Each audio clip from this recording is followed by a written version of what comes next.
This is Camille. She's got hook shots and giant blades instead of legs.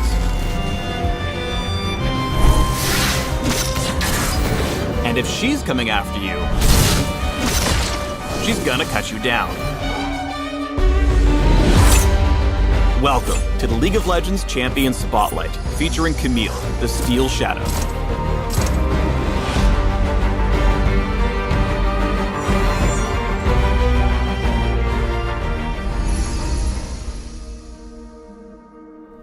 Camille's passive is Adaptive Defenses. Camille's basic attacks on champions grant a shield against her opponent's primary damage type. If the enemy deals mostly physical damage, she'll get a physical shield. If they're mostly dealing magic damage, she'll get a magic shield. The shield's strength increases based on Camille's max health.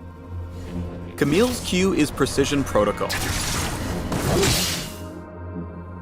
Camille's next basic attack slashes the enemy for bonus damage and grants a short burst of movement speed.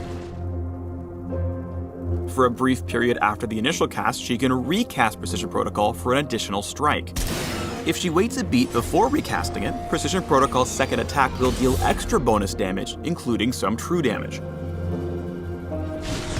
Precision Protocol works on turrets, so the Steel Shadow can kick them down like it's a little kid's sandcastle.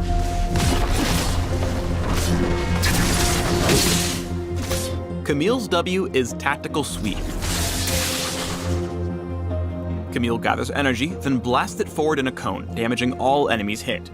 Each enemy she catches with the outer half of the sweep will be slowed, take additional damage based on their max health, and heal Camille for each enemy hit. Camille can move freely while casting Tactical Sweep, giving both her and her enemies a little time to reposition before she lashes out with her pointy parts. Camille's E is a two-parter, Hookshot and Wall Dive. On its first cast, she fires a hookshot in a target direction. If she strikes a wall, she'll pull herself to it. She'll then have a brief window to cast Wall Dive. She'll leap off the wall in a target direction.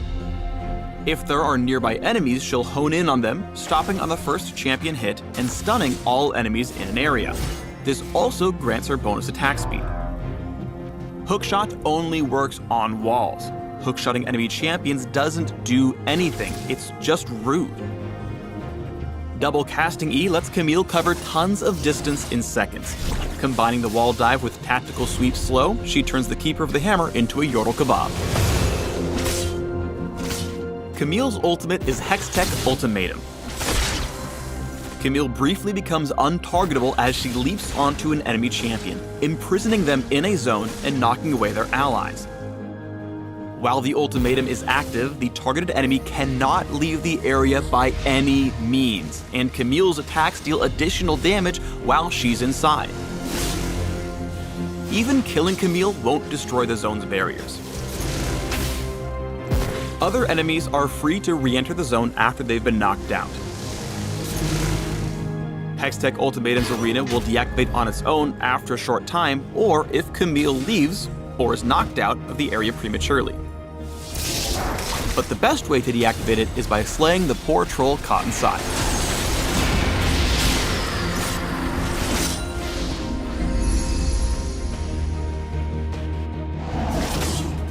When in lane, try to go for trades when Adaptive Defenses is available.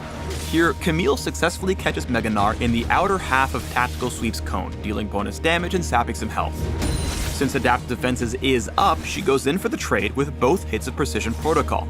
You can tell Gnar is really tired of these shenanigans. Camille's ability to chase enemies down on the back half of a fight is exceptionally strong, even when her health bar is razor thin. Here she hookshots in and wall dives straight on top of Syndra, activating Hextech Ultimatum at the perfect moment to avoid Syndra's own ultimate. Syndra's weak teammates were scattered. Camille's gap-closing ability lets her get way ahead of her team, but she's not tanky enough to 1v5. The knockback here gives her about a half second alone with Victor, but her magic damage shield does nothing against the AD double dunk from Vi and Ezreal. Camille's real strength is her incredible long-range in-fight mobility. Spotting the split-up Azir, hookshot, and wall dive is the obvious remedy for a sassy Shuriman. Now, you might think she's stuck with Mundo, but that would be wrong. You see, she leaps tall trees in a single bound, and then sends the Void Hound homeward bound. Now that she's single-handedly and double-leggedly removed both carries, it's time for a quick escape using Hookshot and a Blast Cone. At this point, the 5v3 makes for an easy cleanup.